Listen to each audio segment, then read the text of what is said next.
Hello and welcome to another video and podcast from Fantasy Football Scout. Today I'm joined by Neale to discuss the latest lineup and injury news ahead of Gameweek 2. Neale, welcome. How are you? Very well, Joe. Yeah, how are you? Yeah, doing well. Looking forward to Gameweek 2. It's been a good Gameweek 1, which means that Gameweek 2 will be awful.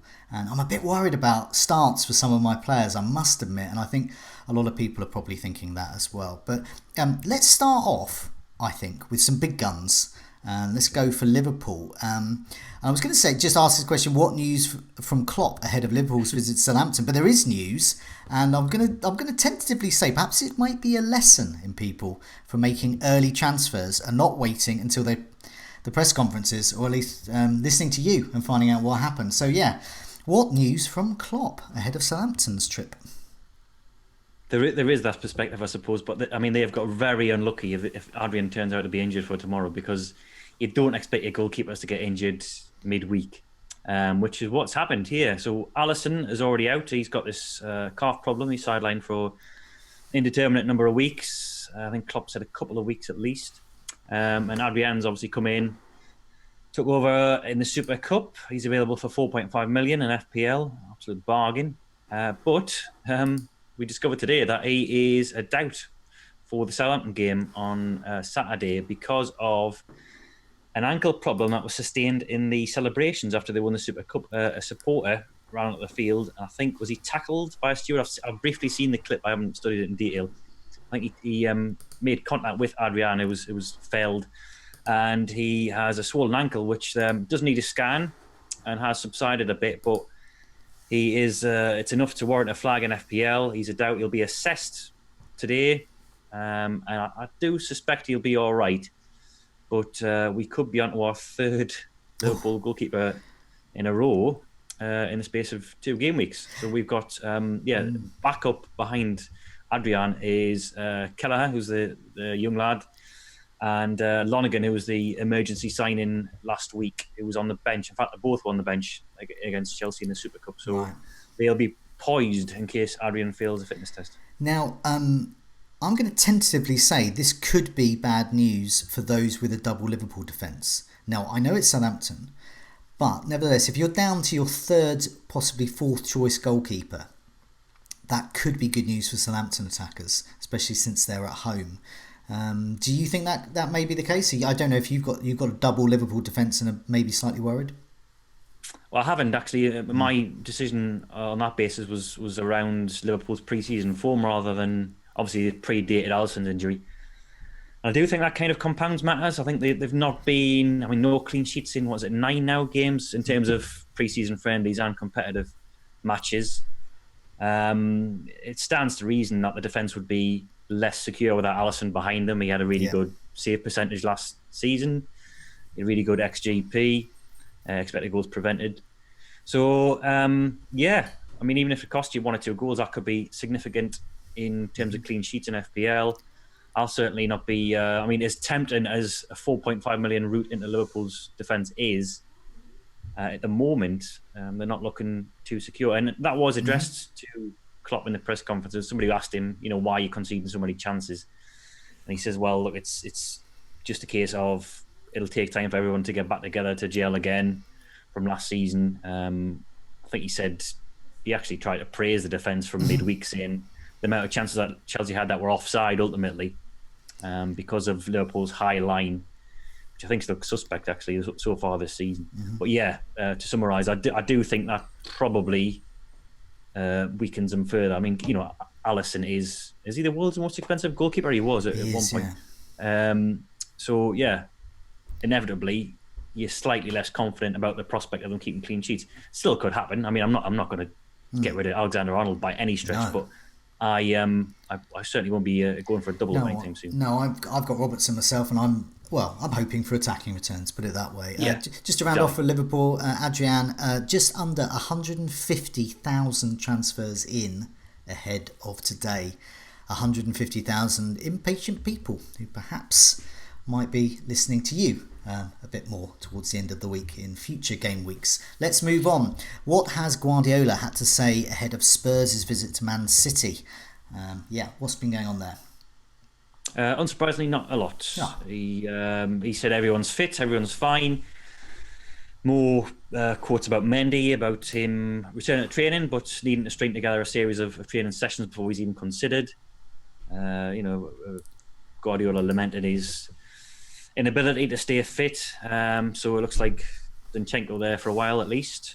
Yeah, that's pretty much it. He was Okay. praising Sterling, but making sure he didn't give him too big a head. He always does that. He tries to temper any kind of praise with a modicum of criticism to keep his players, I think, on edge.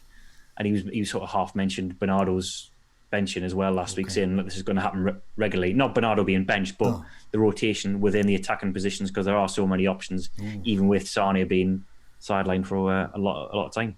Okay, well, I think that means that we could see Mahrez more often. I think those with Mahrez perhaps should hold on. We saw last season Mahrez was heavily owned and then dropped quickly when it was looking like it wasn't a regular starter. We're starting to see that with Bernardo Silva this season. So I think a case of patience at the moment, but yeah. I would just say actually Bernardo was it was reported that he had a minor muscle problem last weekend, and he was rested as a precaution on the bench, so that could have been the reason why.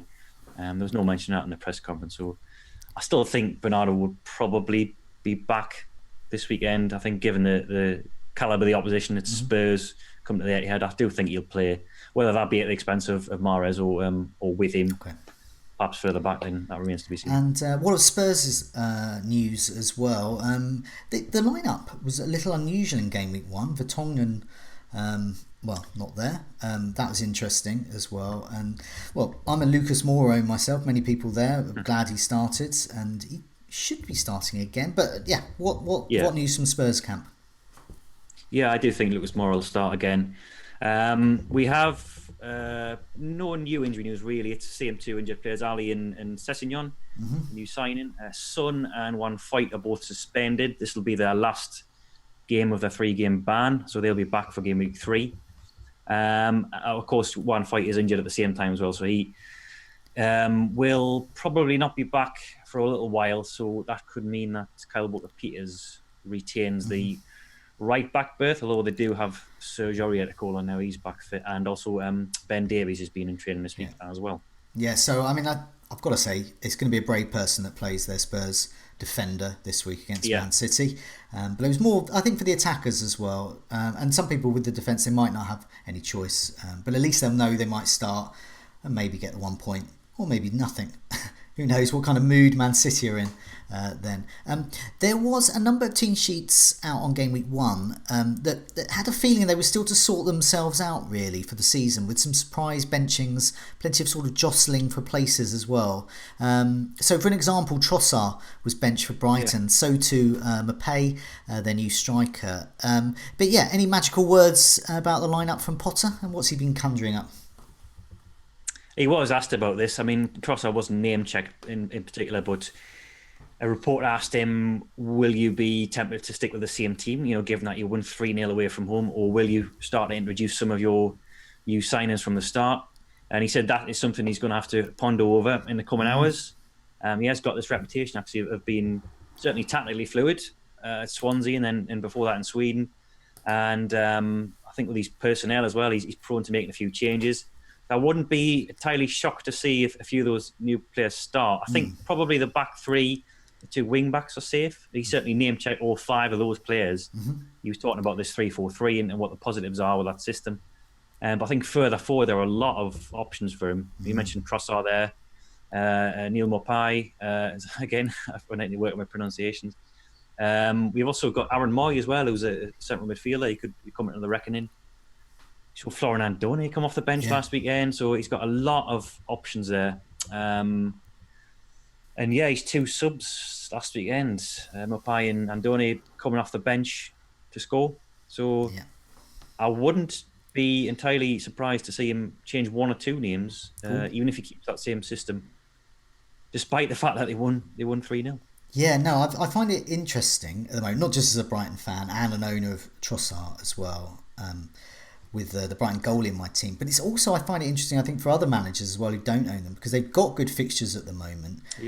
they have players at a good value. We still don't quite know who's going to start, especially in those attacking positions. Game week 2 hopefully will give us a hint for that. But as you said, it's still slightly up in the air. I think Brighton, another case of hold, don't do anything at the moment. Perhaps don't invest in them at the moment until we're sure. But game week 2 hopefully will give us a bit more information.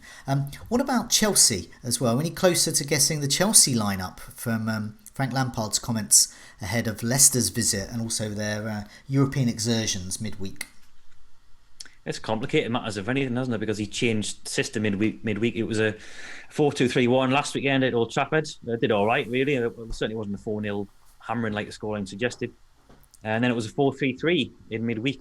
So we saw Mount and Bartley benched for that game. So Pulisic and Pedro, either side of Giroud. I do think Tammy Abraham will come back. And then we saw a midfield freedom. We have Kante, Kovacic and Jorginho. Kante having an absolute blinder. Lampard was talking him up again today, saying that even though he's one of the best ball winners in the world, he doesn't necessarily have to be playing in that defensive anchor role. So he was effectively reprising a similar role to what he did last year under Sarri on Wednesday, playing on that right of the central midfield three. So I was saying this to David earlier on. I think the team predictions this week are actually harder than they were in game week 1, because in game week 1, all the pre-season lineups and minutes have been sort of geared towards that one fixture. We had a lot of signposts. In game week 2, there's all these new signings to bed in. There's obviously knee-jerk reaction to game week 1. And then, injuries on top of that. So, Chelsea's one of the toughest to call, really, because there were players who've had 120 minutes in midweek. You'd think, because of Mount and Barkley being rested, that they'd stand a good chance of playing. But given how well Chelsea played, I think especially in the first half, there's a definite element of doubt. And much like Brighton, I think if you've got, you probably hold. If you don't have, I think maybe wait another week, because there's a lot of competition for places, especially in midfield and attack. Yeah, I mean, to talk about Chelsea, we put an image of Frank Lampard up with Azpilicueta. And for me, Azpilicueta's still the key target, I think, because we know he's going to start, captain. But can we say that about the rest of them as well? Barkley and Mount, we're still not sure, are we?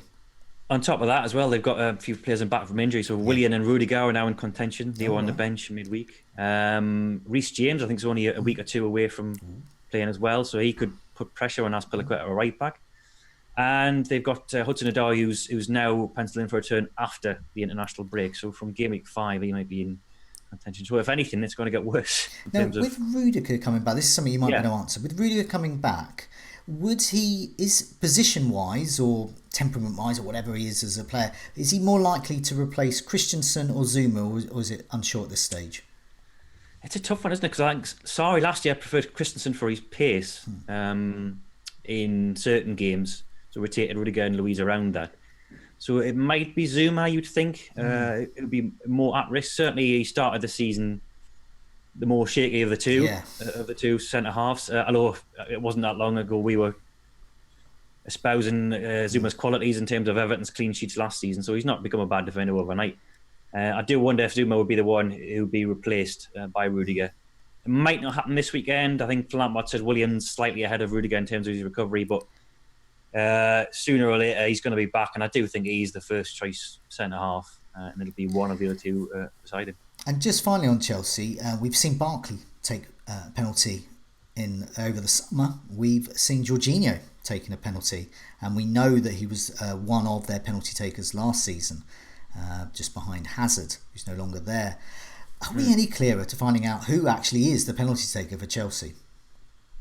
Well, we haven't seen Willian in action yet, and Carefree Youth, who many of us follow on Twitter, is in the No Chelsea account, still thinks that Willian is the first choice taker. Now, Jorginho took one on Wednesday when Barkley and Willian weren't on the pitch. So he could be third, possibly behind Bartley, who took one in pre-season with Jorginho on the pitch. So I think the podium at the moment is possibly Willian, Barkley, and then Jorginho, and then maybe Abraham behind that. But it remains to be seen. Until we see Willian in action and on the pitch, then they will know for certain who the first choice is. But no quotes or anything to clear that up. Thanks for that. I often find with Fantasy Premier League, it's It's a lot like a jigsaw. We're trying to find the pieces. We're trying to get the pieces together. And one of those crucial pieces this season, which I'm hoping to get early on, is who is the penalty taker for Chelsea. And if it is, and because they're also cheap, they're also wonderfully priced this season at Chelsea.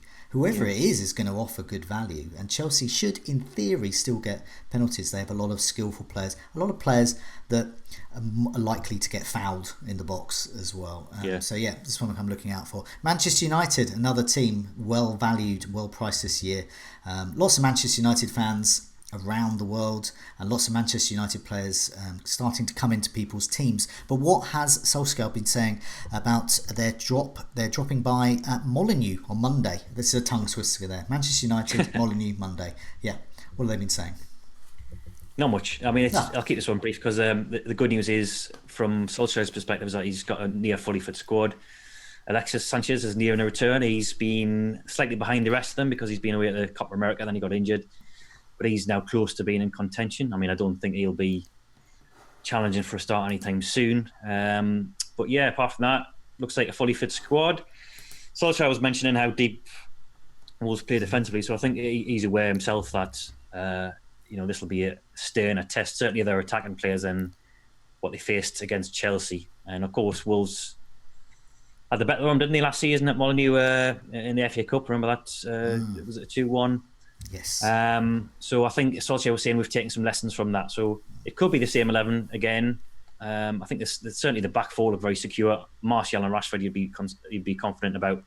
You'll maybe see a bit of rotation in the right wing position this season, and maybe in number 10 as well, with Mata and James available. But I think it'll be a very similar side to what we saw last week in Gameweek 1. So it's looking like Sanchez is coming back. Certainly part of the squad.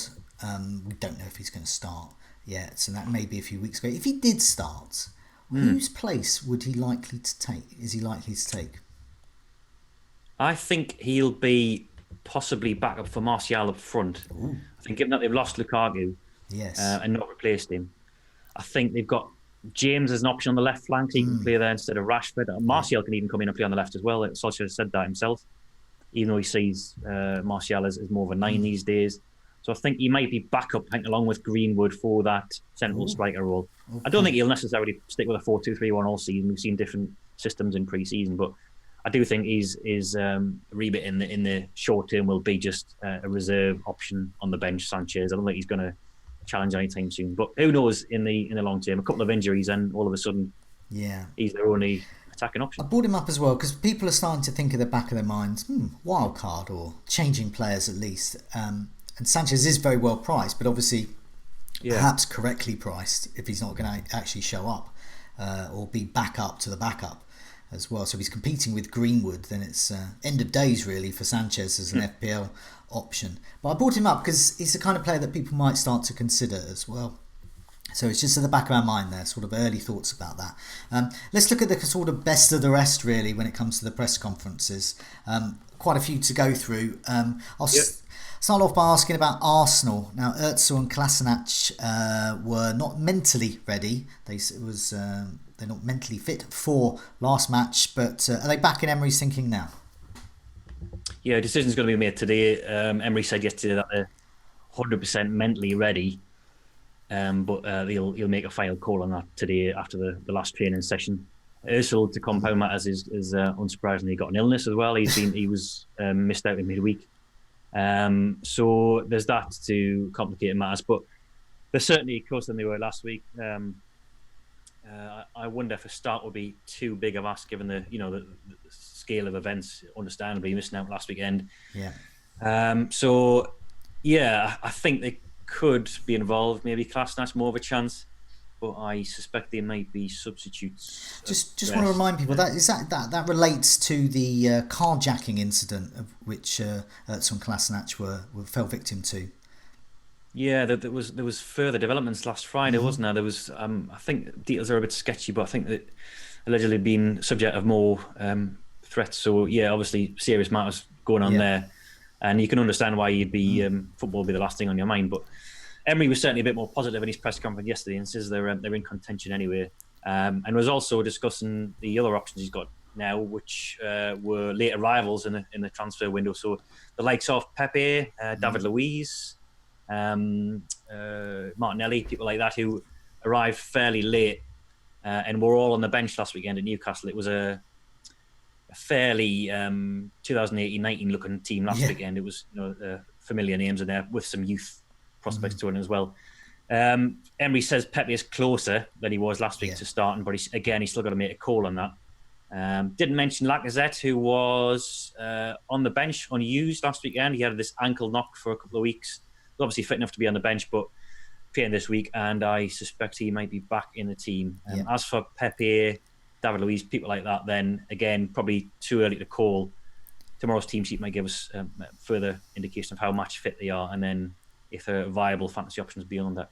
Okay, I mention them because they play Burnley. That's potentially a great fixture. Although, as was discussed on our captain video earlier in the week, that one of the issues with Burnley is they do like to restrict shots in the box. They do like to force strikers to shoot from wide and from deeper areas. But unfortunately, that is what Aubameyang excels at: close range shots. So it could be either Aubameyang is the kryptonite to the Burnley defence, or Burnley defence will prevail there. So I just thought it's interesting as well for Arsenal because it's potentially on paper a good fixture. Moving over to Sheffield United, they play Crystal Palace. They've got a lot of good value options there. Now I've got one Lundstram. I may even play him as well. In out of position, let down as a defender, playing as a midfielder, 4 million. But there's him. There's all sorts of value all over the park with Sheffield United. So what have they been saying ahead of their clash with Palace? Well, full disclosure, I've yet to watch Wilder's press conference in full because it was over half an hour long. So I've put that to the last one. I'll watch that as soon as I'm off air. From what I've seen, not much in the way of injury news. He was asked about Billy Sharp, who came off the bench to score last weekend. He said he couldn't have done much more. He came on to change the game, but that's what substitutes are for. Yeah. So I didn't think Robertson and McGoldrick did too badly before that. Again, changes could be minimum. As for Lundstram, he had a decent game. He set up a couple of big chances, is what they're called these days, on Opta terms. So every chance he could start again. I think the one caveat to that is Wilder played this 3-4-1-2 last season with an attacking midfielder. It was generally Mark Duffy in behind a strike pairing. So he could potentially do that in his home games, in the more winnable games, and it's Crystal Palace at home this weekend.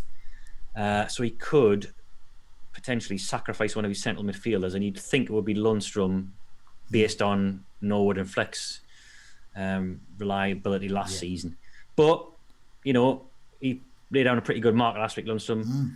I think they might be tempted to just proceed with caution and play the same midfield three again. I think particularly as Palace are a decent away side. So I am tempted to play him as well. I've got him, he's on my bench, and I'd be tempted to stick him in there. I think in order to save a transfer, if nothing else. But he could. Still early days, and I don't think he'll rival Wan-Bissaka. But we're getting more out of him already than I suspected. I'll tell you, since back in June, Sheffield United fans have been telling me that Lundstram won't start. They've been consistently wrong for a number of months now. So this could be the time when Sheffield United fans are finally right. Hooray for them if they are. But I do hope they continue to be wrong. And I say that sincerely, with respect, but also as a Lundstram owner as well. Look, going through the best of the rest as well. Watford as well. They play Everton. That looks on paper like it's got 0-0 all over it. But Watford got absolutely routed by Brighton the last time out. Everton, we know, are quite handy with a clean sheet. But what news from either of their camps? Everton, they've got a slight doubt over Andre Gomez. Baines is back in training, and Delph's still out. Not really any names that are going to trouble fantasy managers. As for Watford, Ismail Assar, who's the new Senegalese winger, he's still a major doubt with match fitness or lack thereof. He was at the Africa Cup of Nations. However, Danny Welbeck is back in contention. He's had this, was it an ankle problem, and he's been working back up to fitness. But Garcia said yesterday that he looks ready. maybe not from the start, and I still think you have to pass a fitness test, but an option off the bench, another striking option, another option who could play on the flank if necessary, as can Sarr. So yeah, long-term competition for places, I think, in Watford. And we saw last weekend that they desperately need goals. They had Delafeu playing on the left flank last week, and he was hooked at half-time. Now, Gracia said yesterday that was purely down to an illness that Delafeu had prior to kick-off, that he couldn't have lasted any longer. It wasn't anything tactical or anything based on his performance. So he could be back up front this week. It's ironic, isn't it, that after 23 starts or something last season, all of which were up front, he was then rebranded as a FPL forward, and then all of a sudden he's back on the flank. But yeah, it could be that he replaces Andre Gray up front this week, and someone like Roberto Pereira comes in on that left flank. So I think they could surprise people, Watford. You never know. Welbeck as well. Set your differential phases to stun. He could stun them.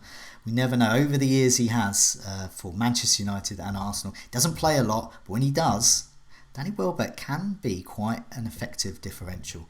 So yeah, just putting that name out there as well. Moving down the list as well, Aston Villa against Bournemouth as well. What's the goalkeeper situation at Bournemouth these days? Well, Ramsdale started last week, and Howe said this morning that it's basically his shirt to lose. He said he did all right, and I think much like last season, until he drops a few clangers, then the rest of them, the other three, Travers, Boric and Begovic, will have to play the waiting game. So it looks like Ramsdale in goal. They are much the same as last week in terms of injuries. Dan Juma, the new winger, is going to be out, along with the long-termers like David Brooks. So, yeah, I think the big question is whether he goes back to a 4-4-2 after playing this wing-back system last weekend. In terms of Villa, 3 injuries, but I would say neither of them are going to be challenged for a start anyway. So James Chester, Jonathan Kodja and Courtney Howes. So they would probably be backups anyway. So it could be a similar lineup to what we saw last weekend. They played very well against Spurs for the most part. Certainly, in terms of a rearguard effort, we didn't see much of them in an attacking sense after McGinn's goal. But again, the big question is whether they stick with the 2 fullbacks that played last weekend, or Smith goes for the more attack-minded Gilbert and Matty Targett. Okay, now Gilbert. There's a few FPL managers with him, but in Sky, this guy is gold. He's 4.5 there. Now, in FPL terms, that doesn't mean much. In Sky, well, it's the equivalent of, say, 2 million in FPL, a 2 million defender that starts or rather doesn't start. So, yeah, Sky managers, we're desperate to see him start and do something, get some points there. Moving down the list as well, Wolves as well. Europa rotation. Another tongue twister there. But yeah, it was a completely different side that played. But then Jota came on and was absolutely astounding when he did. But yeah, it sounds to me that it fairly cut and dry with Wolves. They've got a Premier League side, and at the moment they've got a Europa side. Is that the way it's panning out? Yeah, it looks that way. There were 9 changes last night. I think it was Moutinho and Conor Cody, who I don't think has ever missed a game for Wolves in the last couple of years anyway. Moutinho himself was substituted after 56 minutes, so he's fine. It'll be probably the same team that lined up at Leicester. I think in the summer when I started updating all the team news on this site, and I was inserting the new signings and adding the new promoted teams, and I discovered I didn't have to do a single thing to Wolves. It's exactly the same. Lovely starting 11 as finished last season, really. So yeah, the new signings like Cutrone and Caleo all played last night. So Valeo, will probably be on the bench again on Monday night against Manchester United, and a very familiar 3-5-2 with Jota and Jimenez up front. So the usual suspects, Jota, Jimenez, Dendoncker, for those that feel they want to play the 4.5 midfielder there. Almost scored, or rather did, until VAR got its evil ways on his goal last time out as well. Europa, a bit of a dream for us, really, in fantasy managers. A bit more predictable than some of the others. West Ham, Haller, their new striker, and Anderson are doubts, I understand. Yep, Mark Noble's still out, but the big two in terms of the fantasy world is the new striker and Felipe Anderson. Both of which are doubts. Pellegrini didn't really expand on that, frustratingly. we could wait and see what certain in the know Twitter account tweets later in the day. This is ex-West Ham United employee I'm talking about. He's just very reliable for team news. So we could see Pablo Fornals come into the team for the first time. There'll be, if Haller doesn't make it, then Javier Hernandez possibly over their new signing. I think pretty much apart from that, as you were, I think Masuaku could challenge Cresswell at left back because West Ham were a bit defensively exposed last weekend, but they were playing Man City. They'll have an easier time of it this weekend. So, I'll monitor anything I hear over the next few hours, but frustratingly, we haven't got anything more concrete on those two yellow flags for West Ham. Also in the cheap seats of people's teams, looking at defenders as well. Palace, they look at light at the back again, and also Burnley as well. Perhaps Peters could be continuing over Charlie Taylor. Charlie Taylor's still building up his fitness back. But yeah, there's two issues there. So any clues there from Burnley and Palace? Dyche says pretty much that Peters is going to start. I think Taylor's back in contention for the squad. Okay. But he was saying yesterday he needs a bit more football.